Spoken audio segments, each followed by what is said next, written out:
ese reconocimiento. Bueno, esta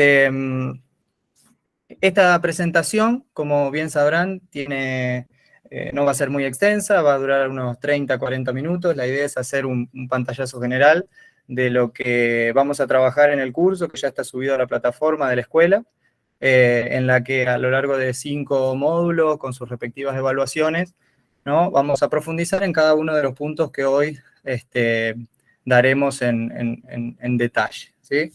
Les dejo aquí un pequeño detalle de mi formación y de mi experiencia. Yo soy profesor y licenciado en Educación Física por la Universidad Provincial de Córdoba y estoy haciendo actualmente mi trabajo final de maestría en Educación Física y Deporte también en Argentina, en la Universidad Nacional de Avellaneda. Bueno, soy docente de nivel superior y universitario en diferentes carreras, en la Universidad Nacional de Rafaela, en el Instituto Superior de Educación Física BEL de Belleville, también de Argentina, y en la licenciatura en Educación Física de la Universidad Nacional del Litoral, en Santa Fe. Y en el ámbito privado me dedico al entrenamiento personal, tanto para el deporte como para la salud, ¿sí? Específicamente los contenidos que aquí vamos a trabajar tienen que ver con las materias, con algunos de los temas que trabajamos en estas instituciones, en estas cátedras de nivel superior y universitario, ¿sí? Además está decir que los aportes que aquí se explican, en su mayoría tienen, digamos, las referencias de los autores que lo proponen y tienen algunos agregados propios de la experiencia personal que me parece que colaboran con el detalle de la presentación, ¿sí? Bueno, por favor, José Luis, si me extiendo demasiado con la presentación, la idea es que no, me avisan y voy un poquito más rápido. Bueno, ¿cuáles son los contenidos rápidamente que vamos a trabajar en este curso de 5 módulos y que hoy vamos a dar apenas un ABC de cada uno, algunas nociones conceptuales de lo que es obesidad, diabetes, diferentes tipos, fisiología aplicada, es decir, estudiar la fisiopatología, a partir de conocer qué sucede en el organismo humano cuando hablamos de obesidad y cuando hablamos de diabetes, específicamente diabetes tipo 2. Bueno, revisar un poco la investigación académica sobre el ejercicio y el ejercicio adaptado en estas poblaciones a través de distintas propuestas de entrenamiento. Y a partir de allí sí revisar qué herramientas tenemos a disposición los entrenadores o los profesionales de las ciencias del entrenamiento o las ciencias del ejercicio para poder llevar adelante propuestas de intervención, que por supuesto, lo voy a decir ahora y lo voy a decir al final, van a ser, aquí vamos a ofrecer una propuesta, en el curso vamos a ofrecer algo mucho más amplio, pero siempre deben ser contextualizadas a la realidad en la que cada uno trabaja, ¿no? Ya sea que esté en un gimnasio, en el parque, en una plaza, en el mismo sistema educativo, cada uno deberá analizar específicamente su situación real y a partir de ahí tratar de trasladar algunos de estos contenidos a la propuesta real, ¿sí? Bien, algunas aclaraciones iniciales a modo de introducción, con la que siempre me gusta comenzar las presentaciones, es decir que no debemos olvidarnos que trabajamos con personas, ¿sí? Que no trabajamos ni con obesos ni con diabéticos. Trabajamos con personas que sí tienen una condición orgánica metabólica que se cataloga en la academia con un concepto estandarizado. En este caso, obesidad y diabetes. Pero nunca debemos olvidarnos que, al fin y al cabo, son personas, ¿no? Eso es un paradigma particular para trabajar. En segundo lugar, por más que a veces parezca que es algo ajeno a la educación física o el entrenamiento, yo creo que es realmente necesario conocer, tal vez no en una profundidad demasiado excesiva, pero sí al menos básicamente en nociones referidas a la fisiología del ejercicio y a la fisiología relacionada con la patología en sí, o lo que vamos a decir la fisiopatología, ¿sí? Porque eso nos va a permitir tomar mejores decisiones y tal vez no dejarnos llevar con modelos y propuestas de entrenamiento que vengan armadas, vengan enlatadas, vengan, digamos, empaquetadas de afuera, con un fin más comercial que directamente relacionado con la salud, ¿sí? Y por último, trabajo de campo, no olvidarnos de que la metodología de trabajo y la prescripción del ejercicio adaptado, en fin, en nuestro día a día, en los escenarios de trabajo donde nos desempeñamos, son en realidad los más importantes recursos. Es decir, tampoco conocer al pie de la letra la fisiología de la patología nos va a servir si no podemos luego prescribir entrenamiento adaptado, ¿sí? Entonces, bueno, estas aclaraciones iniciales como punto de partida para así ya empezar a meternos de lleno en los contenidos que nos convocan hoy, ¿sí? Bien, este título es bastante trabajado en la actualidad. Nosotros venimos de 1, 2, 3 años, de acuerdo al país y a las decisiones que se fueron tomando, pero sí un tiempo prolongado de hablar de la palabra pandemia, ¿sí? La pandemia por COVID-19 fue digamos, un suceso, digamos, único, fue un suceso trascendental en la vida de todo el mundo, pero digamos, la palabra pandemia hace mucho que se viene trabajando, y en el caso de la obesidad, es una pandemia, digamos, naturalizada. Es decir, se ha vuelto normal, y como normal, digamos, se ha dejado de hablar de ella, ¿no? Y la obesidad es una de las pandemias que hoy por hoy se relaciona con múltiples riesgos y afecciones a la salud, como pueden ver ahí en la pirámide, afecciones al sistema cardiovascular, cardiopatías, hipertensión, aterosclerosis, ¿sí? Patología metabólica, como vamos a estudiar hoy, la diabetes, otros trastornos endocrino-metabólicos, enfermedades respiratorias, cáncer, ¿sí?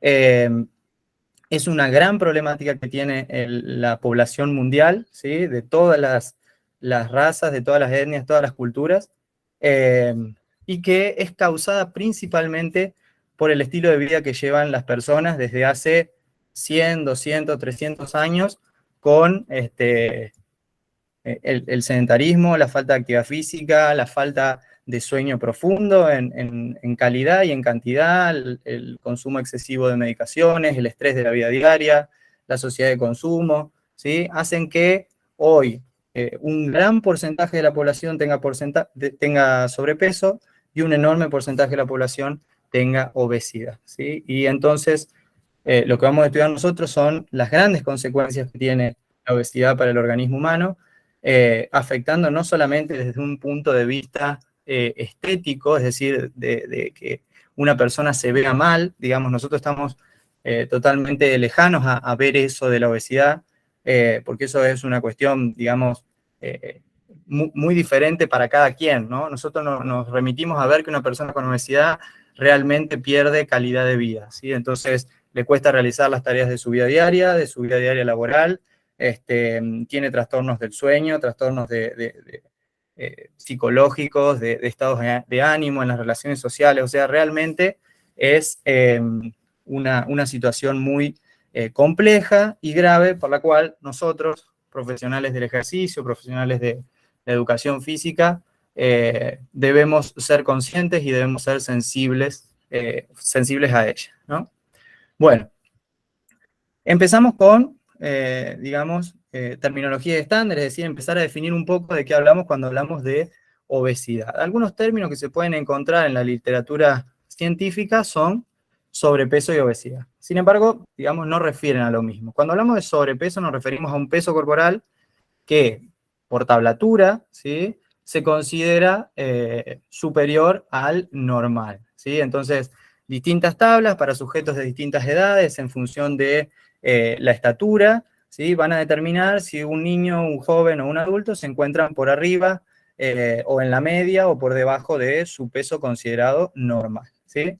Cuando hablamos de obesidad ya nos referimos a cantidad de tejidos. Entonces hablamos de personas con mayor porcentaje graso, del 25% en los varones, del 35% en mujeres, para decir que una persona posee esa condición catalogada como obesidad, ¿sí? Sin embargo, cuando hablamos de obesidad dijimos que nos referimos a los porcentajes de tejido adiposo. Pero uno de los índices que se utiliza en gran medida para definir si una persona tiene infrapeso, normopeso, sobrepeso o obesidad es el índice de masa corporal. ¿Qué es el índice de masa corporal? Bueno, muchos de ustedes ya lo sabrán. Es un índice que se determina dividiendo el peso en kilogramos por la estatura en metros elevada al cuadrado, ¿sí? Ese número, ¿sí?, que se obtiene se correlaciona con una tablatura que ahora la vamos a ver, y a partir de allí se determina si la persona tiene menor peso normal, o sea, infrapeso, es norma peso, o supera el peso considerado normal, ¿sí? Fíjense, esta es una tabla con los distintos percentiles, por ejemplo, para niños de 5 a 10 años, donde se busca la edad en meses o años y se correlaciona hacia arriba con el peso considerado normal. En un percentil 50, voy a poner el puntero láser para poder mostrarlo. ¿Ven? Por ejemplo, entonces toman una edad, acá, en este eje, y subida para arriba lo pueden correlacionar con un determinado peso, ¿sí? Y acá tenemos los percentiles 50, 3 mínimo y 97 máximo. A partir de aquí estaría toda la distribución de los pesos en la sociedad. Esto sería lo más cercano al peso considerado normal, ¿sí? Estas tablaturas muchas veces responden a, digamos, análisis por lugares. Entonces, estos son patrones de crecimiento de la OMS para Argentina, por ejemplo, y pueden ser diferentes en distintas regiones del mundo. ¿Sí? Son muy utilizadas, por ejemplo, en el ámbito de la pediatría. Pero, digamos, requieren de tener la información y por ahí son un poco más complicadas de revisar y no nos otorgan en realidad un dato exacto de la cantidad de masa grasa o masa muscular que tiene esa persona. Lo mismo sucede con el IMC o el índice de masa corporal. Ese número que se obtenía, ¿sí? De acuerdo a estos rangos que se marcan aquí, uno puede determinar si tiene bajo peso, un peso ideal o normal, sobrepeso o obesidad. Ahora bien, analicemos esto. Fíjense, dos personas, ¿sí? Que pesan lo mismo, que su altura es la misma, ¿sí? Por lo tanto el índice de masa corporal les va a dar igual. Ahora, si nosotros vemos las figuras de estas personas, podemos rápidamente dar cuenta que la composición corporal de ese sujeto es totalmente distinta. Por eso, quería hacer salvedad en este punto, el índice de masa corporal, digamos, no nos da un real valor de la cantidad de tejido adiposo y muscular que poseen las personas y por lo tanto no sería un indicador, digamos, válido para determinar si una persona tiene sobrepeso u obesidad. Muchas veces en las escuelas, en los clubes o en centros médicos se utiliza este indicador para decirle a niños, adolescentes, jóvenes que tienen, cómo están en relación a su peso, y muchas veces se les dice, no, mirá, tenés sobrepeso, tenés obesidad, y en realidad son sujetos que tienen una mayor cantidad de tejido muscular, ¿sí? Entonces, tener cuidado con estas cuestiones, porque no nos dan un real dato de cómo es la composición de esa persona, ¿sí? Entonces, esto, digamos, lo dejo acá a modo de detalle, sabiendo que para determinar la obesidad necesitamos saber qué porcentaje de grasa tiene la persona, tanto la balanza, que solo nos da el número del peso total, como el índice de masa corporal no serían los elementos más indicados para determinarla. Sí lo serían, por ejemplo, acá tienen una figura de una balanza que se llama bioimpedancia. La bioimpedancia es un impulso eléctrico que viaja por el cuerpo hasta distintos electrodos también en las manos, ¿sí? Y a partir de la velocidad con que el impulso eléctrico llega de un lugar a otro, estima, ¿sí? Estima bastante acertadamente la cantidad de tejido adiposo y masa libre de grasa que tiene esa persona. Entonces nos da un dato más certero de composición corporal. O bien, contratar un técnico antropometrista que pueda analizar distintos pliegues y a través de algunas fórmulas matemáticas, sí estime con mucha mayor certeza cuál es la cantidad de tejido adiposo que posee esa persona, ¿sí? Bien. Cuando nosotros, habiendo hecho este detalle conceptual de qué es la obesidad y cómo podríamos determinarla, mucha investigación de la que ustedes pueden encontrar en la literatura académica se encarga de relacionar, de pensar cómo una persona llega a un estado de obesidad, ¿sí? Muchísima investigación lo relaciona directamente con un papel genético, o sea, con el papel natural. Una persona tiene más predisposición o no a tener cierto biotipo corporal y por lo tanto a acumular mayor cantidad de tejido adiposo, ¿sí? Otra gran cantidad, digamos, rango de investigaciones se centró en la cantidad de alimentos que las personas consumen, pero ambas llegaron a la conclusión de que no hay datos certeros de que una persona solo por el papel natural se vuelva obesa, ¿sí? Ni tampoco han podido determinar que una persona obesa a lo largo del tiempo haya consumido tantas más calorías en relación a ingesta energética que una persona que en la actualidad es normopeso. Por lo tanto, ambos puntos de vista dejaron de relacionarse desde el siglo XXI y se comenzó a poner especial énfasis en la relación entre obesidad e hipocinesia, es decir, falta de movimiento, ¿sí? Entonces, muchos artículos se proponen decir, bueno, ¿qué es lo que sucede? Una persona va subiendo su cantidad de masa corporal, va subiendo su peso corporal y por ende empieza a dejar de moverse, o la situación es al revés, la persona deja de moverse y por ende empieza a aumentar su peso corporal y acumular mayor tejido adiposo. Bueno, en fin, estamos hablando de la historia del huevo y la gallina, ¿sí? Tantos unos como otros establecen un rol de causa directa en ambas direcciones. Por lo tanto, tal vez no lleguemos nunca a una conclusión y detenernos en analizar quién va primero probablemente nos, justamente, valga la redundancia, nos detenga, ¿sí? Entonces nosotros, como necesitamos intervenir, necesitamos ayudar a través del entrenamiento a estas personas, preferimos analizar otros puntos, ¿sí? A partir de la investigación académica que pueden llevar a una persona al estado de obesidad, ¿sí? Y esta situación en la literatura la vamos a encontrar como el contexto, ¿sí? Es decir, vamos a pensar que la obesidad, ¿sí? Y la relación con la cantidad de actividad física tienen una relación directa con el peso, tiene una relación directa con el contexto en el cual viven, ¿sí? Si nosotros analizamos la literatura, yo acá les dejo un pequeño detalle de algunos trabajos. Hay muchísimos trabajos que relacionan actividad física y peso corporal, estudios con jóvenes, con adultos, con ancianos, trabajos longitudinales, incluso decir un trabajo longitudinal es una investigación que toma a un sujeto, ¿sí? Y estudia al mismo grupo de sujetos durante muchos años, ¿sí? Entonces puede observar claramente qué sucede con ellos. Y analizan la relación entre qué nivel de actividad física tienen y cómo es su peso corporal. La mayoría dice, mientras menos actividad física realizan, van aumentando directamente su peso corporal, y al mismo tiempo, quienes más actividad física realizan van descendiendo su peso corporal. Pero todos concluyen en que estas situaciones de la relación entre actividad física y peso corporal son contexto dependientes, ¿sí? Yo acá les dejo un detalle de un libro de Matsudo y Matsudo que es, si bien tiene bastantes años, está en español, es muy, muy interesante, tiene un detalle muy completo de esta situación, y ellos llaman a esta relación entre hipocinesia y obesidad a la epidemia de la globesidad, ¿sí? Como factor de riesgo principal de otras afecciones, ¿sí? Y podemos sacar como conclusiones que hay 3 factores determinantes contextuales, ¿no? De que van a hacer que una persona vaya avanzando en su edad y al mismo tiempo llegando a un estado de obesidad.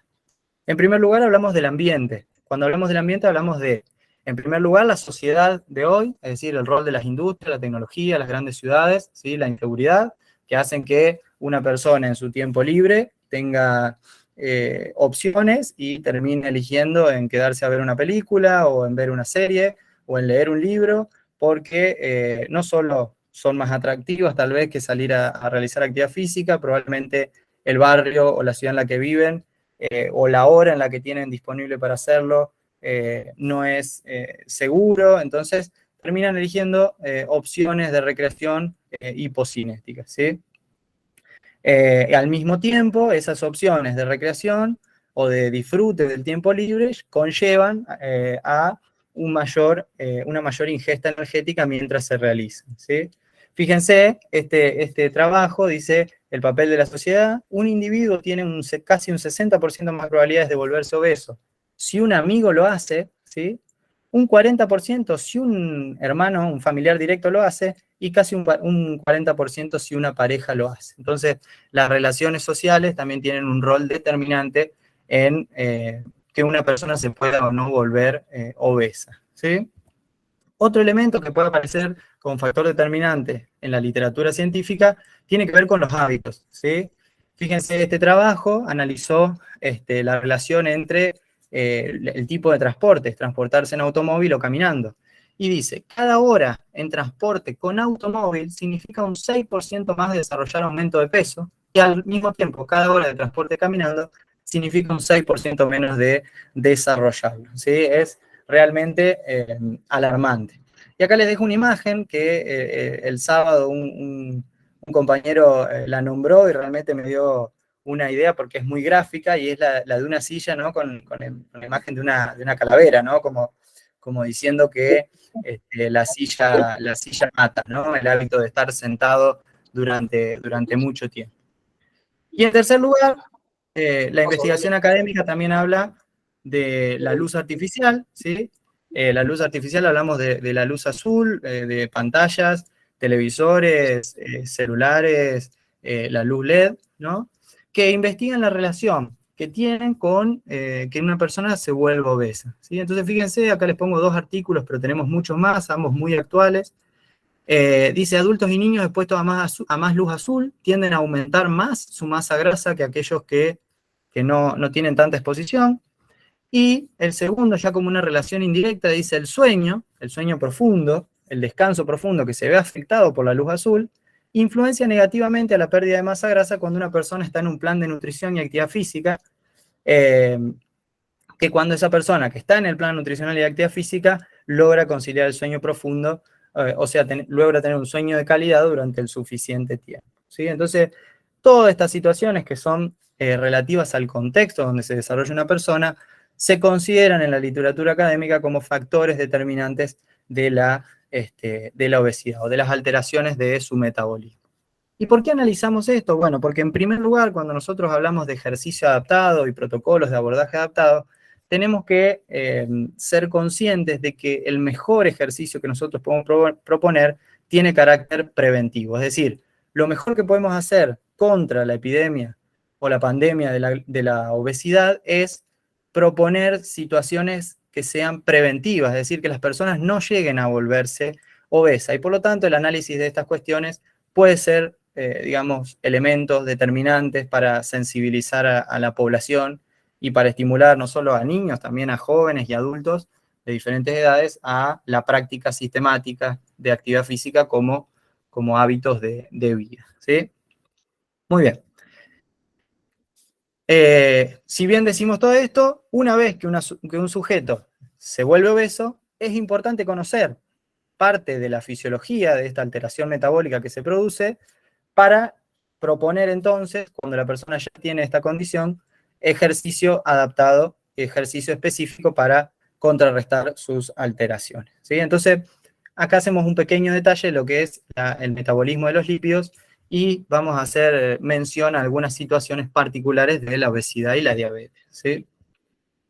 Fíjense, estos son unos gráficos que en su momento algún alumno realizó para una presentación en clase y amablemente le solicité porque me parecen más que simples para entender eso que hemos estudiado en las carreras de formación inicial, simplemente, y que en la cultura, perdón, en el análisis tradicional de la obesidad, principalmente del siglo XX, se trasladó como si lo que sucede en un organismo de un sujeto normopeso o deportista sucediera de igual manera en un sujeto con obesidad o con alteraciones de su metabolismo, ¿sí? ¿Qué es lo que estudiamos en cualquier libro de fisiología o de bioenergética? Bueno, en el metabolismo de los lípidos llegan al intestino, donde son absorbidos en forma, aquí se vende, en forma de kilomicrones, llegan al torrente sanguíneo.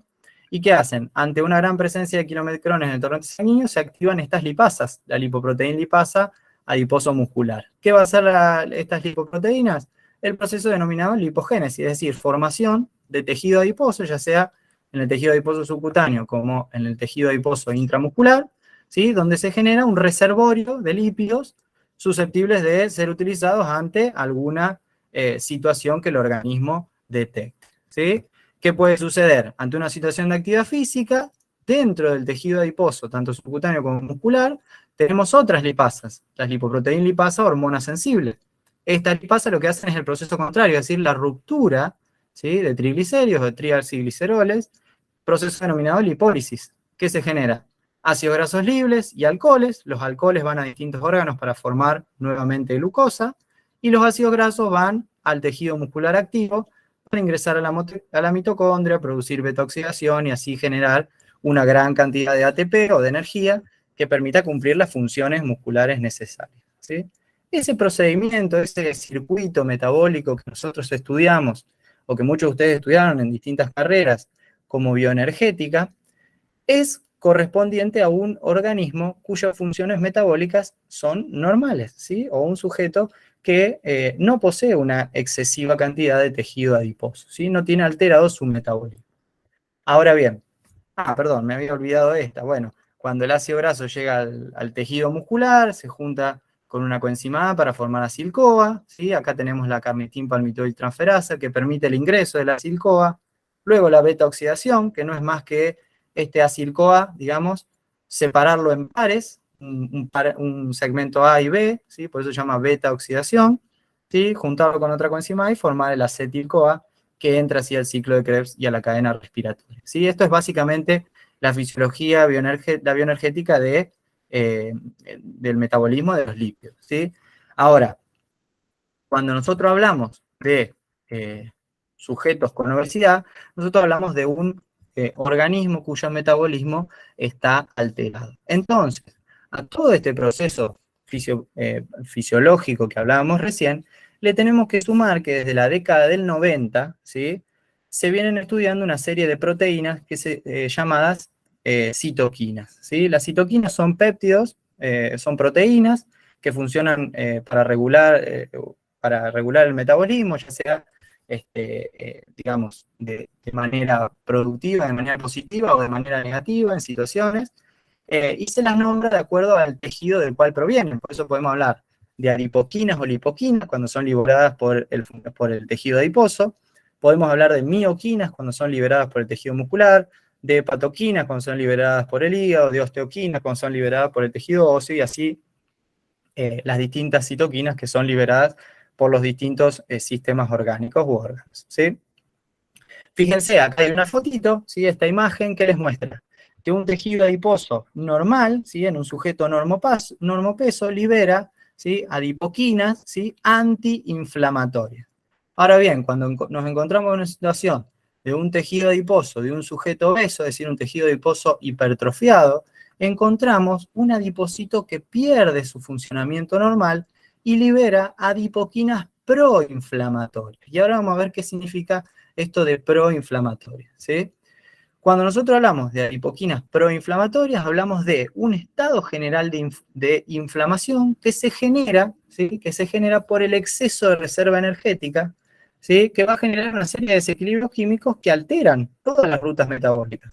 En sujetos con obesidad esto sucede, ¿sí? Entonces se ve alterada la producción y la acción de las adipoquinas, que representa la pérdida del funcionamiento de los adipocitos y genera un estado general de inflamación. ¿Cómo se llama este estado? Se llama lipotoxicidad, ¿sí? Acá hay algunas de las adipoquinas que se liberan en un tejido adiposo, ¿sí?, de un sujeto obeso, ¿sí?, que lo que generan es principalmente insuficiencia lipogénica, es decir, pierde funcionamiento normal el tejido adiposo, que se liberan adipoquinas inflamatorias. Se genera un estado general de lipotoxicidad. En un estado de lipotoxicidad, todas las rutas metabólicas, bioenergéticas que nosotros podemos estudiar en un sujeto normopeso no se producen de igual manera, ¿sí? Y esta es la clave para entender la fisiopatología de la obesidad, ¿sí?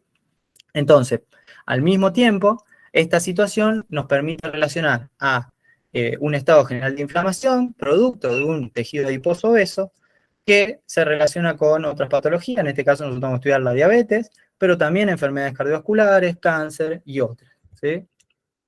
Fíjense, acá hay un ejemplo de una adipoquina, ¿sí? Nosotros en el curso, en los distintos módulos vamos a estudiar muchas más de ellas, pero esta es una que tiene relación directa con la resistencia a la insulina, ¿sí? Fíjense, se llama leptina. Ahí tienen una pequeña imagen con distintas funciones de la leptina, liberada cuando el adipocito está en condición normal, ¿sí? Fíjense, acá dice, está relacionada con el metabolismo anabólico, se relaciona, ahora vamos a ver en otra imagen, con el crecimiento muscular, ¿sí? Está presente tanto en el tejido muscular como en el tejido adiposo, y hay quienes poseen una sobreexpresión de un gen, que es este que está acá arriba, que termina generando una situación de resistencia a la leptina. Fíjense que acá una de las funciones que tiene la leptina es disminuir la secreción de la insulina estimulada por la glucosa, ¿sí? Al mismo tiempo, fíjense, las personas con obesidad poseen una sobreexpresión de este gen que yo les decía anteriormente en sus músculos esqueléticos. Por tal razón, esta situación colabora con el deterioro en la síntesis muscular. Fíjense, la persona con obesidad, ¿sí? Esta flechita con ese ion significa resistencia, ¿sí? Es decir, se opone a la leptina, resistencia a la leptina. ¿Con qué está relacionada la leptina? Con la proliferación, ¿sí? La diferenciación y el crecimiento muscular. Por lo tanto, por esta razón se podría explicar de cierta manera por qué las personas con obesidad, ¿sí? Y diabetes poseen un tejido muscular, poseen una condición de sarcopenia, es decir, un tejido muscular deteriorado. Pierden masa muscular, ¿sí? Pérdida de sarco, viene de sarcómeros, pérdida de masa muscular. ¿Qué es la masa muscular?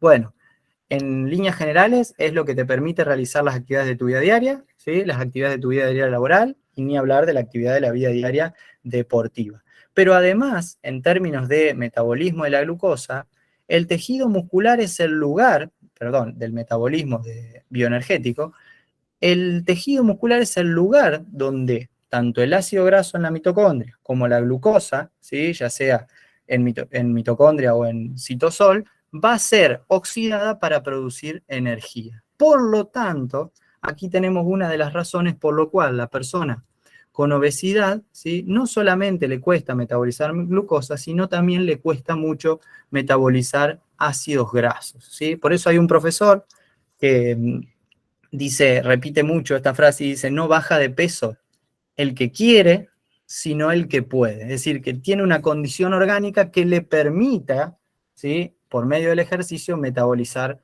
ácidos grasos, ¿sí? Fíjense, estas son otros de los elementos de la lipotoxicidad, es decir, cuando hay una acumulación excesiva de tejido adiposo intramuscular, empezamos a encontrar una presencia, digamos, alta de estos elementos, se llaman ceramidas. ¿Qué hacen las ceramidas? Tienen una acción negativa, deleteria, sobre distintos elementos, la mitocondria, el retículo sarcoplasmático, el núcleo celular, y alteran el funcionamiento normal. Ahora fíjense, las ceramidas tienen una vía de inhibición sobre la AKT. Es decir, nosotros no vamos a profundizar ahora, sí en el curso, sobre vías de señalización muscular, pero sí vamos a decir que AKT, ¿sí? Es una vía molecular que lo que va a hacer es trabajar sobre la señalización de los GLUT4. ¿Y qué son los GLUT4? Son los receptores que se encuentran dentro de la célula muscular que permiten el ingreso de glucosa a la célula para ser metabolizada. Por lo tanto, la presencia alta de ceramidas inhibe, ¿sí? AKT, que al mismo tiempo se encarga de señalizar GLUT4, y por lo tanto la llegada de estos a la membrana celular para que ingrese glucosa va a estar debilitada, ¿sí? Por lo tanto, tenemos otra razón más para asociar a obesidad, ¿sí? A obesidad y diabetes tipo 2. Ahora vamos a analizar un poquito más de diabetes tipo 2. Pero además, fíjense acá abajo, dice inhibición de CPT1 o carnitin palmitoil transferasa 1. ¿Qué es la carnitin palmitoil transferasa 1? Es la que llamamos habitualmente carnitina, es decir, ese agente encargado de ingresar el acil-CoA, ¿sí? El ácido graso más la coenzima A, dentro del interior mitocondrial para que se produzca beta-oxidación. Al inhibir esta, también va a estar deteriorada el metabolismo de los ácidos grasos, ¿sí? Entonces, razones más que esenciales para entender por qué un sujeto con obesidad, ¿sí? Primero tiene una asociación directa con la aparición de diabetes tipo 2 o de resistencia a la insulina, y además le cuesta muchísimo, ¿sí? Por esta situación, metabolizar ácidos grasos, ¿sí? Entonces decimos, asociación con otras patologías, nos vamos a centrar en patología metabólica directamente relacionada a la diabetes. ¿Qué es la diabetes en términos conceptuales? Es un trastorno del metabolismo de los hidratos de carbono, caracterizado por altos niveles de azúcar en sangre y presencia de azúcar en orina, ¿sí? Puede ser de tipo 1, tipo 2, de acuerdo a la situación que lleva a esta patología. Nosotros en este caso, en el curso vamos a hablar de las dos, pero en este caso vamos a hablar de la diabetes tipo 2, ¿sí?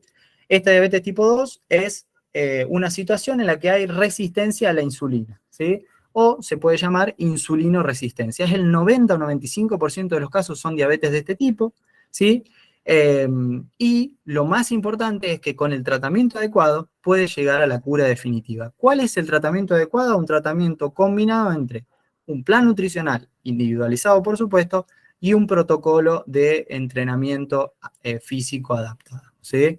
Esto es más que importante porque realmente somos imprescindibles en el tratamiento de estas alteraciones y tiene mucho valor nuestro trabajo. Bueno, entonces, como decíamos, para volver a la fisiopatología, los sujetos con obesidad tienen menor respuesta a la insulina, están en un estado lipotóxico y la presencia de ceramidas, como decíamos anteriormente, va a generar no solo inhibición de GLUT4, sino también de carnitina para el metabolismo de los ácidos grasos, ¿sí? Bueno, entonces, a modo de cierre de este pequeño apartado decimos, el tejido muscular en patologías metabólicas sufre las consecuencias del estado de inflamación crónica producido por la gran cantidad de adipoquinas proinflamatorias producidos por un tejido adiposo, digamos, afuncional, ¿sí?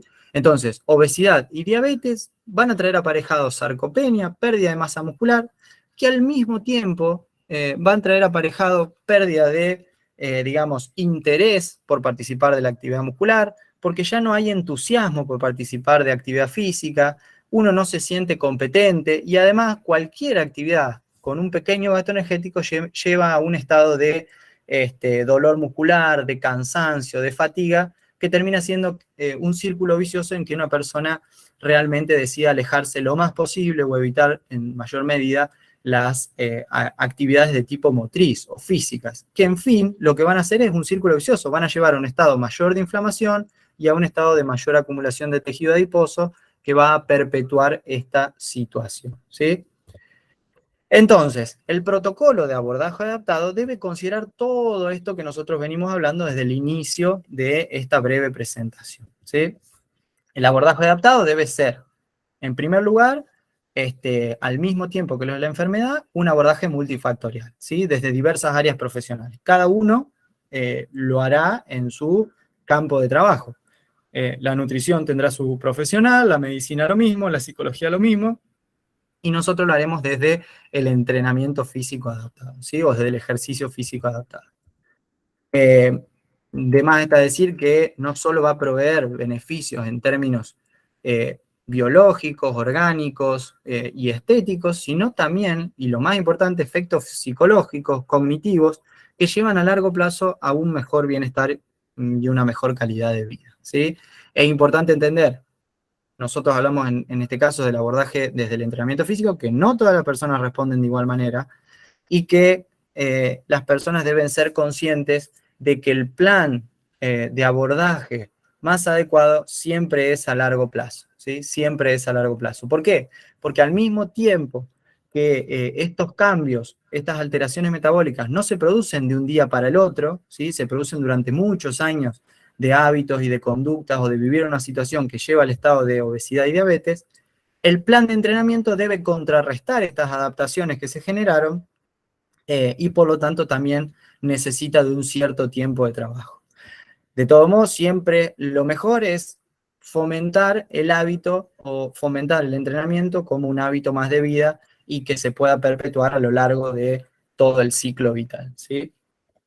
Bueno, ya llegando al final y empezando a hablar un poco más de lo que nos interesa generalmente a los entrenadores, hablar de las herramientas, es decir, qué tenemos a disposición entonces para trabajar con estos sujetos que tienen un metabolismo alterado, que les cuesta metabolizar ácidos grasos, que la respuesta a la insulina es menor. Bueno, hay tres elementos que van a resultar claves como herramientas de trabajo. En primer lugar, aumentar lo que se llama el NEAT, aumentar la actividad física diaria. Una herramienta interesantísima es los protocolos o los objetivos de actividad física acumulada, que es trabajar por objetivo, es decir, bueno, a lo largo del día hay que sumar 20 minutos de actividad física de cualquier tarea, la actividad física a elección. Pueden ser en 4 periodos de 5 minutos que vos quieras, es decir, estás trabajando 4 veces durante las 8 horas de trabajo, tenés que dar, no sé, 2 vueltas a la cuadra. Entonces, sumás a lo largo del día pequeños momentos de actividad física que acumuladas a lo largo del día aumenten la actividad física diaria, aumenten el gasto energético diario. ¿Sí? Esta es una primera herramienta que en este tipo de población sirve mucho para generar no solo el hábito, sino la adherencia al plan de actividad física. En segundo lugar, el entrenamiento de la fuerza. El entrenamiento de la fuerza es hoy por hoy un recurso imprescindible, ¿sí? Veníamos diciendo que el tejido muscular es el lugar donde se va a producir el metabolismo de los sustratos energéticos y por lo tanto un tejido muscular deteriorado es un organismo que no tiene posibilidades de recuperarse. Entonces el entrenamiento de la fuerza para mejorar la cantidad de masa muscular y al mismo tiempo la función muscular va a ser determinante en el abordaje adaptado, ¿sí? De más está decir que además la propia contracción muscular, ¿sí? Produce la liberación de proteínas o de mioquinas antiinflamatorias. Muchas son las mismas que libera el tejido adiposo, pero con funciones antiinflamatorias. Por eso van a ser determinantes en contrarrestar el estado de lipotoxicidad que hablábamos anteriormente. Y en tercer lugar, que es la prescripción tradicional y que ya vamos a indagar un poquito de qué es lo tradicional y qué es lo que se propone en la actualidad, el entrenamiento de la resistencia, ¿sí? Sin embargo, vamos a decir, al principio, en el inicio del plan de actividad física, no es la recomendación, ¿sí? Aunque los estudios muestran que hay buenos resultados con entrenamiento de la resistencia de tipo MIT, que sería entrenamiento continuo de intensidad moderada, y de tipo HIIT, que es entrenamiento fraccionado de alta intensidad, ¿sí? Y acá nos vamos a detener un poquito nada más. En el curso hacemos un gran detalle de lo que sucede con ambos tipos de protocolos desde la investigación académica. ¿Qué pasa con cada uno de ellos, ¿sí? Cuando nosotros analizamos las fuentes de energía, ¿sí? del metabolismo energético en cualquier libro de fisiología, nosotros podríamos decir, bueno, ejercicio físico de baja intensidad, del 30% del consumo de oxígeno para abajo, menos, el uso predominante es de lípidos, ¿sí? Pero al ser de baja intensidad, no hay un gran consumo, ¿sí? energético. Ahora bien, cuando hablamos de alta intensidad, estamos en la zona de máximo consumo energético, cuando las fuentes que se utilizan son los sustratos de lípidos, ¿sí? subcutáneos e intramusculares, ¿sí? Entonces, de alguna manera, nosotros podríamos decir, bueno, el ejercicio más indicado sería el lugar donde mayor cantidad de sustrato energético se utilizan cuando vienen de fuentes adiposas. Y cuando hablamos de alta intensidad, que serían los trabajos HIIT, ¿sí? Es decir, del 70 al 80% del consumo de oxígeno hacia arriba, las cantidades de lípidos utilizadas son muy pocas y lo que más se utiliza es glucosa y glucógeno muscular, ¿sí? Entonces, ¿qué hizo la creencia tradicional? Bueno, estudió esta fuente de energía y dijo, para todos los sujetos que deseen mejorar su perfil metabólico, el entrenamiento moderado, ¿sí? El entrenamiento de intensidad moderada y de lógica continua, ¿sí? Va a ser el más indicado para estimular el descenso de masa grasa, ¿sí? Ahora bien, yo les pregunto en función de lo que hemos venido viendo. ¿Esto sucede de igual manera en sujetos con alteraciones metabólicas, con obesidad y diabetes, en estados de lipotoxicidad, con alta acumulación de ácidos grasos intramusculares, ¿sí? con un tejido adiposo afuncional? Bueno, la respuesta es no. Es necesario entender que esta utilización que decíamos anteriormente, sustratos, es característica de un sujeto normopeso o deportista y que no se produce igualmente en estado de inflamación crónica. En los sujetos con obesidad, el organismo se encuentra afectado por una enorme cantidad de lipoquinas que alteran todas las rutas metabólicas, ¿sí? De los ácidos grasos y el circuito de la insulina y glucosa, perdón. Entonces, en esta situación, las posibilidades de utilizar grasa con entrenamiento moderado, ¿sí? de lógica continua, ¿sí? son muy reducidas con respecto a un sujeto normopeso. ¿Se entiende? Por eso es que decíamos anteriormente, no es capaz de descender su masa grasa aquel que quiere, sino aquel que puede, ¿sí? Por eso el protocolo que nosotros proponemos es diferente. Ahora bien, yo le pregunto, bueno, entonces, ¿el HIIT es la herramienta milagrosa? Bueno, ¿qué dice la ciencia sobre eso? En el curso nosotros hacemos un análisis de muchísimos trabajos que en la actualidad, como es un protocolo, digamos por decirlo, de moda, tienen una gran cantidad de observaciones en la investigación académica. ¿Qué se dice habitualmente? Bueno, que el HIIT es un método por excelencia para la oxidación de ácidos grasos en comparación con las prescripciones tradicionales de entrenamiento continuo.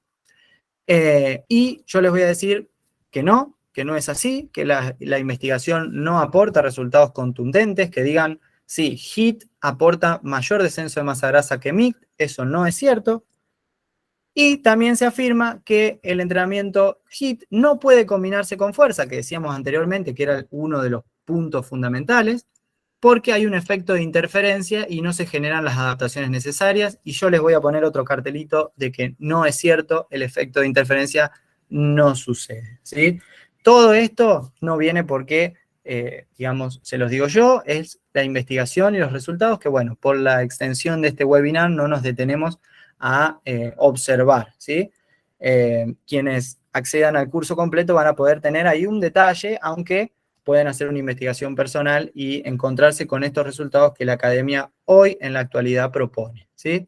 Entonces, ¿por qué razón propondríamos HIIT? ¿Sí? Anteriormente decíamos que entrenamiento de resistencia podría ser MIC o HIIT. ¿Por qué razón lo propondríamos?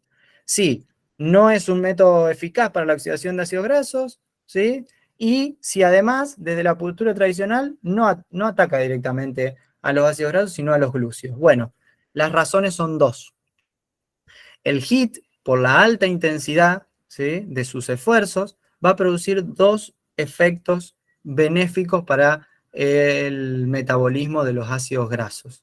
Uno es la creación de mayores vasos sanguíneos, es decir, lo que se llama angiogénesis, es decir, la formación de una red capilar mucho más amplia, capaz de transportar con mayor facilidad el producto de la lipólisis, que son los ácidos grasos libres, y además va a producir lo que se llama biogénesis mitocondrial, es decir, la creación de nuevos sitios donde esos ácidos grasos que van a llegar con mayor facilidad al músculo esquelético van a ser oxidados luego de la beta oxidación y ingresando al ciclo de Krebs y a la cadena de electrones. Por eso el HIIT tiene un, digamos, verdadero valor y es ajustado, es necesario en un protocolo de entrenamiento adaptado en personas con alteraciones metabólicas cuando hablamos de obesidad y de diabetes, ¿sí?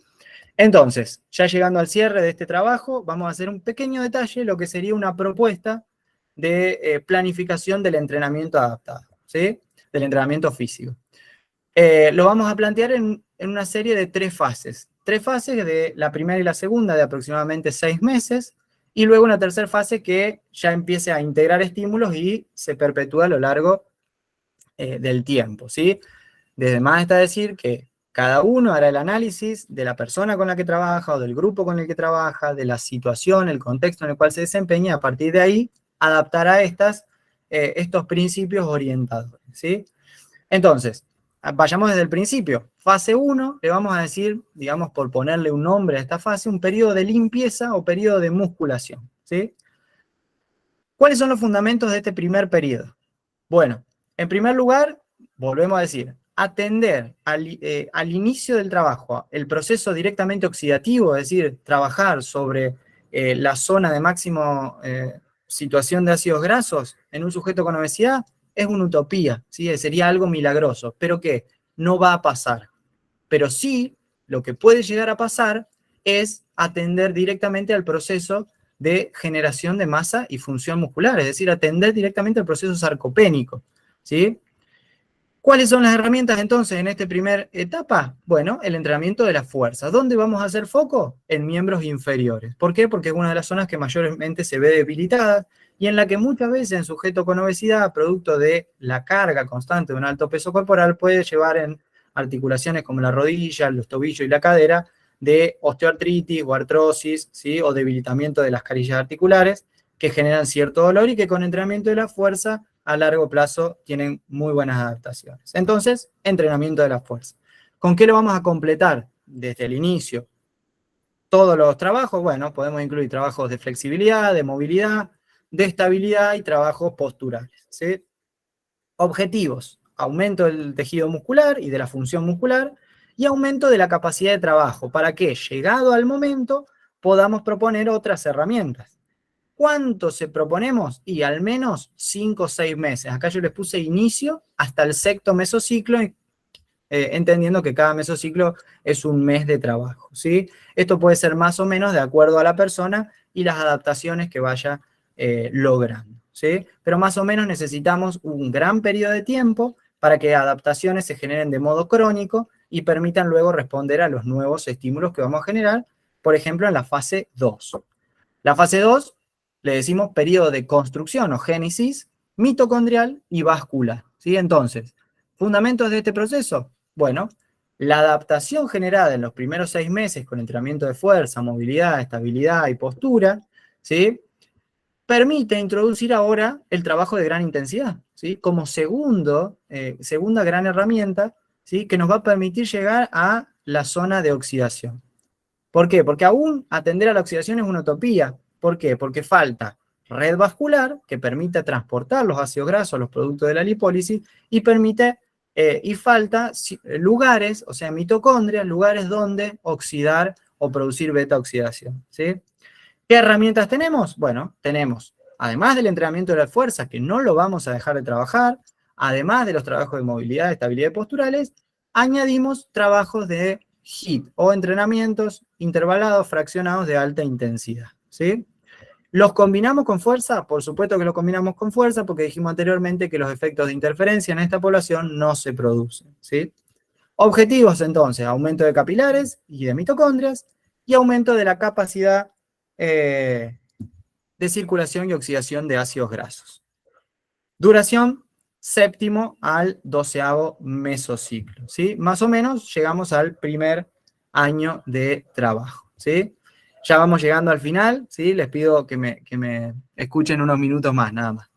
Fase 3, entonces ya tenemos una persona con un gran nivel de fuerza muscular, de tejido muscular, tenemos un sujeto que ha generado adaptaciones relacionadas con la red capilar y con la creación de nuevas mitocondrias. Entonces ahora sí podemos atender, ¿sí?, al trabajo específicamente oxidativo, es decir, a la postura tradicional, el entrenamiento continuo, cuya fuente energética principal son el tejido adiposo, ¿sí? Entonces, ¿qué herramienta tenemos? Seguimos con fuerza, seguimos con HIIT y los trabajos de movilidad, estabilidad y posturales, y si añadimos estímulos aeróbicos dependientes en la zona de máxima oxidación de ácidos grasos. ¿Cuáles son los objetivos? Aumentar la lipólisis y el transporte de ácidos grasos y aumentar la oxidación de ácidos grasos. Duración, desde el 13º mesociclo, o sea, a partir del primer año, en adelante podemos empezar con las múltiples combinaciones que a ustedes se les ocurran, donde haya fuerza, HIIT y trabajo, principalmente como le llamamos en el habla coloquial, aeróbico, ¿sí?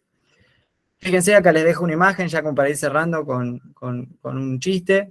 El último punto a aclarar en este tercer avance del proceso adaptado es la necesidad de seguir realizando estímulos puros de fuerza y HIIT. Por eso le pongo integrar estímulos, que permitan mantener las ganancias en el tiempo mientras se avanza con la fase de oxidación. Esta podría ser una estructura que yo les dejo. En el curso analizamos cada una de las fases con mayor detenimiento, ejercicios tipo, sesiones de trabajo y demás. Acá les dejo un pequeño enlace, un pequeño detalle de cómo podrían ser estímulos puros de fuerza, ¿sí? Fuerza combinado con HIIT y fuerza combinado con entrenamiento moderado. Luego acá ya vamos haciendo diferentes combinaciones al correr de las semanas y vamos llegando a nuevas combinaciones donde hay muchísimo más tiempo de trabajo directamente oxidativo. ¿Qué es lo que yo les vuelvo a decir? Este momento final, mesociclo 17 al 18, es la propuesta, más allá del HIIT, que tal vez no era de la propuesta tradicional, esto es lo que se prescribía anteriormente. Un 40% de fuerza y un 60% de entrenamiento moderado, ¿sí? Pero que como hemos analizado, la fisiopatología específica de la obesidad, el estado de la hipotoxicidad, no permite cumplir con los objetivos, ¿sí?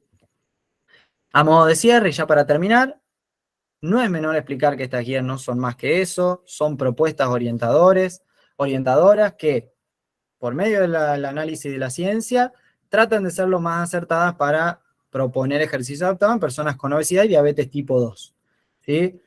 De todos modos, es necesario que ustedes analicen sus pacientes, clientes, sus alumnos, las personas con las que trabajan, sean cautelosos con los ejemplos y los tomen como principio de trabajo, siempre adaptando a sus contextos particulares, ¿sí?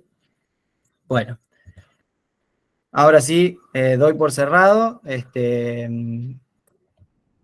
un placer para mí haber hecho esta presentación. Dejamos un momento para preguntas y le dejo este cartelito a seguir estudiando porque realmente es un tema apasionante y del cual podemos pasar, profundizar muchísimo, muchísimo más, ¿sí? Así que, bueno, les digo muchas gracias por la atención y les dejo ahí mi contacto por si se quieren comunicar conmigo, ¿sí? José Luis, no sé si estás por ahí, si hay preguntas.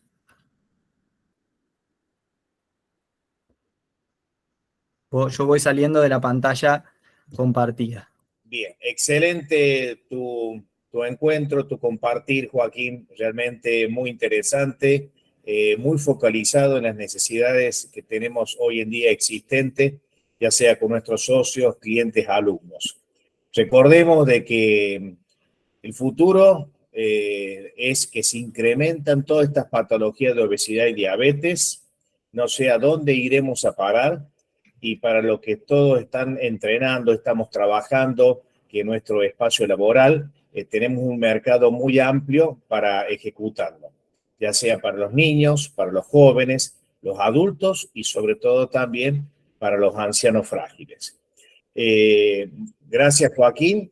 Y les quiero comentar lo siguiente, como han ido ingresando personas a lo largo de este encuentro, que la certificación, aquellas personas que se han anotado, que ya han enviado sus datos personales, han realizado la gestión de pago, se le va a enviar este video también adjunto a la certificación, como así también el libro que le había comentado recién Joaquín de Matsudo, o bien algún otro libro relacionado a la actividad física y las patologías.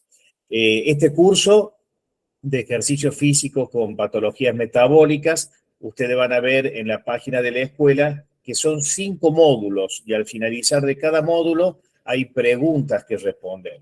Amén de que van a tener con el profesor coordinar encuentros para que lo vayan sacando sus inquietudes. ¿Qué es lo que quiero decirle a estas 50 personas que ingresaron el día de hoy?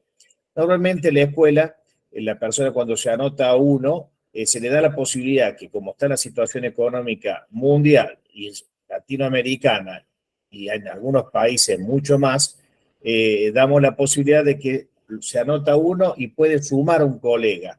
¿Para qué? Para que entre los dos puedan llegar a abonar el curso. A este grupo únicamente, el grupo que está de WhatsApp, el grupo 1 y grupo 2, se le va a dar la posibilidad de que haya 3 personas que abonando uno lo pueden hacer 3. Es decir, que le va a salir, en vez de $60, le va a salir $20 para los que son de afuera de Argentina, y para Argentina está en 15.000 pesos argentinos. Yo esto lo voy a coordinar después por el grupo. Me pareció muy interesante y lo importante de todo esto es que quiero después un feedback que ustedes me escriban al WhatsApp de la escuela qué vieron de este encuentro, qué dudas les quedó, qué críticas, porque sobre la base de los errores se hacen los aciertos del futuro. Entonces, a mí me encanta siempre escuchar críticas, por más de que duelan, pero es la única forma de ir modificándonos a todos como docentes, como educadores, que tenemos alumnos, socios, clientes, que por lo general no nos gustan que nos digan nuestros errores. Pero de eso, digamos que vivimos. Si nosotros no mantenemos no satisfechos, sino fidelizados a nuestro socio, cliente, alumno, nos deja. Entonces, les pido por favor que por privado puedan realizar alguna observación de este encuentro para que vayamos corrigiendo para los próximos. ¿Qué más? Curso, la evaluación de la conferencia, como le acabo de decir. Y bueno, como le dije, que son 5 módulos. Si Joaquín, yo lo vi que se había copado mucho con el encuentro, excelente. No, todo bárbaro, porque creo que el grupo le ha sumado toda esta participación que has tenido de compartir los conocimientos y las vivencias que vos tienes a través de estos años y el estudio acabado que tenés en la facultad. Así que creo, yo por lo menos quedé muy satisfecho. Así que algunas preguntas que había, si alguien las quiere decir, adelante. Voy a ver si está escrita alguna acá. Si podría explicar de vuelta lo del HIIT, Joaquín. Había preguntado Rodolfo Helio Cortés. Bueno, ¿qué cuestión particular del HIIT? Digamos, el concepto concretamente del HIIT y algunos otros tips nada más, porque si no el HIIT es Bien. un libro, es un libro, así que... Tal cual. Rápidamente, HIIT, podemos decir, entrenamiento fraccionado implica que, digamos, dentro de la carga de trabajo, la pausa es un componente más de la carga. Es decir, vamos a un ejemplo concreto. Te parás en un cono y corres hasta otro cono a 5 metros o a 10 metros, lo máximo, lo más rápido que podés, y volvés y luego descansás 20 o 30 segundos y lo volvés a hacer. Rápidamente vas y volvés. Eso es un entrenamiento de carrera fraccionado, de alta intensidad porque lo hago lo más rápido que puedo, ¿sí? Lo mismo podría ser sobre una bicicleta, sobre un elíptico o con algún circuito de ejercicios de sentadillas, lagartijas, etc. Eso habitualmente se relaciona con la intensidad de trabajo a partir de una escala de fuerza percibido, donde uno dice del 1 al 10 qué nivel de esfuerzo le parece ese trabajo, ¿sí? Entonces diríamos un nivel de esfuerzo 8, 9, 10, muy duro o máximo. Y si uno analiza con un biomarcador, por ejemplo, lactato, decimos que el HIIT trabaja a partir del umbral anaeróbico o el segundo umbral de lactato, ¿sí? Que es a partir del 85% del máximo consumo de oxígeno. Los beneficios que nos da el HIIT en el descenso de masa grasa son que produce dos adaptaciones claves: más vasos sanguíneos para llevar ácidos grasos y más lugares de oxidación, que es donde el ácido graso entra para ser metabolizado y producir energía, ¿sí? Es la única forma de descender el tejido adiposo, tal vez no lo dije, pero no es ni transpirando, ni poniéndose más abrigo, ni nada por el estilo. La única forma de que el tejido adiposo se utilice es usarlo como sustrato energético. Sí. Así que bueno. Joaquín, muchas gracias. Y te preguntaban sobre el entrenamiento concurrente, Eduardo Aguirre. Sí, tal cual. Para patología metabólica, el entrenamiento concurrente, que es mezclar, combinar fuerza y resistencia, ¿sí? La forma en que lo combinas es justamente, la idea es proponerlo con estas ideas que yo les... Pero sí, es entrenamiento concurrente. Bien. Jesús ha levantado la mano. Adelante, Jesús. Buenas noches, profesor Joaquín. Buenas noches. Bueno, muchísimas gracias. Estuvo muy buena la conferencia. Mi pregunta es la siguiente. ¿Cómo es el manejo de las cargas con las personas de obesidad? O sea, ¿cuántas series, repeticiones, intensidades más o menos manejan? Si bien tiene que haber una evaluación de cada persona diferente, ¿no? También habló sobre el entrenamiento concurrente, sobre la fuerza, y el entrenamiento cardiovascular. ¿Qué tareas en este caso hace el entrenamiento de fuerza y luego haciendo un entrenamiento de carga? Jesús, muy entrecortado lo tuyo. No sé si Joaquín no ha podido... Escuché al principio algo que me parece que preguntaste de cómo es la organización de las cargas, cuántas series, me parece que preguntó. Mirá. Así es. Bien. Bueno, sería bastante largo que digamos eso. La idea es organizar las cargas, si queremos que aumentar la masa muscular, organizar las cargas en función de ello, ¿sí? En el curso de la escuela... Ahí se corta. Se nos fue Joaquín, parece. O yo no los escucho. Elisa lo escucha. La señal. Sí. Se fue la señal de Joaquín. Creo que nos abandonó, que se tiró del barco. Sí. Bueno, ¿alguna otra inquietud? Sí, ahí se fue nomás. ¿Alguna otra inquietud, chicos? Bien, que me puedan decir. Ahí está, Joaquín, adelante, ¿qué estaba diciendo? Pensé que te Perdón. habías tirado el barco. No, justo se me cortó. No, estaba diciendo que cuando queremos las cargas, digamos, detallar las cargas en este momento sería muy largo, pero un trabajo para la hipertrofia muscular sería en la fase 1, ¿sí? 4, 5, 6 series, siempre va a ser dependiente de la persona, 8 a 15, 20 repeticiones, con una intensidad moderada, 60, 80% de la RM. Siempre vamos a andar en ese perfil, digamos, para la hipertrofia muscular. De todos modos, en la actualidad, no me quiero extender en esto, pero la utilización de todo el rango de repeticiones completo, desde las muy cercanas a la repetición máxima hasta cercanas a 20, 30 RM, también tienen efectos beneficiosos para la hipertrofia muscular. Así que en esta población, y ¿qué quiero decir en esto? En esta población que generalmente no es deportista, tiene poca experiencia, realmente detenernos en si son 4 o 5 series, 8 o 12 repeticiones, no tiene mucho sentido porque muy fácilmente o mucho más que un deportista entrenado van a mejorar su masa muscular, justamente porque son sujetos sedentarios, hipocinéticos. Entonces, pero de todos modos, bueno, en el curso hay un detalle mucho más profundo con ejemplos de prescripción de cargas. ¿Sí? Walter Fernando había levantado la mano. ¿Se encuentra Walter? No. Sí, o no. No. Bueno, chicos, chicas, muchísimas gracias por haberse sumado esta noche. Lo esperamos el domingo próximo a las 20 horas. No lo tengo aquí, pero ya se lo voy a subir al tema.